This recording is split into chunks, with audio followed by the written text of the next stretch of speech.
Taquito Tuesday, not Taco Tuesday, is my kids' favorite day in the cafeteria.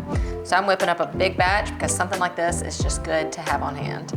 Now these are not your typical classic taquitos because these are not deep fried. We are going to bake these, and what's great about that is that you can make a lot at one time. You can do this with any sort of leftover meat you have. This is just kind of simply seasoned, so I'm gonna add in a little bit of flavor to mine with a little bit of garlic powder, a little bit of salt, a little bit of chili powder, and some hot sauce. And then add in some cheese. I'm going in with just cheddar. This is the kind of thing you make when you've got a fridge of leftovers and you don't know what to make.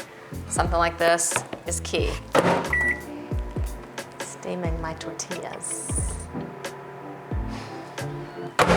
Okay. To make your corn tortillas a little more pliable, you want to heat them up. I just love to wrap them in a slightly damp paper towel and put them in the microwave. That just kind of steams them and makes them easy to roll. Then you're gonna place them seam side down on our pan that I've lightly greased. I did learn that the fresher your tortillas, the better and the less likely they are to crack. So you can get corn tortillas obviously everywhere, but if you have a Latin market near you where they make fresh tortillas, that's the way to go, and they're still super cheap.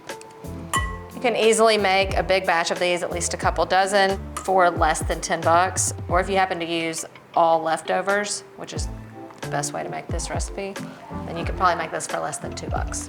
I'm gonna give them just a light coating on the tops just to help them get a little extra crispy. You could also just spray them with some cooking spray if you want. These go in at 350 degrees for about 20 to 30 minutes, depending on how crispy you like them. The longer they stay in, the crispier they'll get. If you have a convection setting on your oven, this is a great time to use it. But these smell so good. And just wait, you won't be able to tell they weren't fried. Yeah, they'll even get a little crispier as they sit. Like I said earlier, you can serve these appetizer style with just some salsa and sour cream. They will go so fast, so make extra. Or you can have them on hand and serve them as a quick and easy dinner. I like to just put a few on a plate and top them for the perfect bites.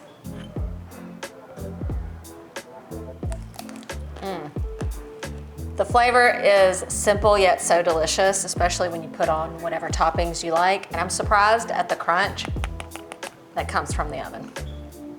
You gotta admit, that was easy. Chop that chicken, chop that chicken, chop, chop, chop that chicken.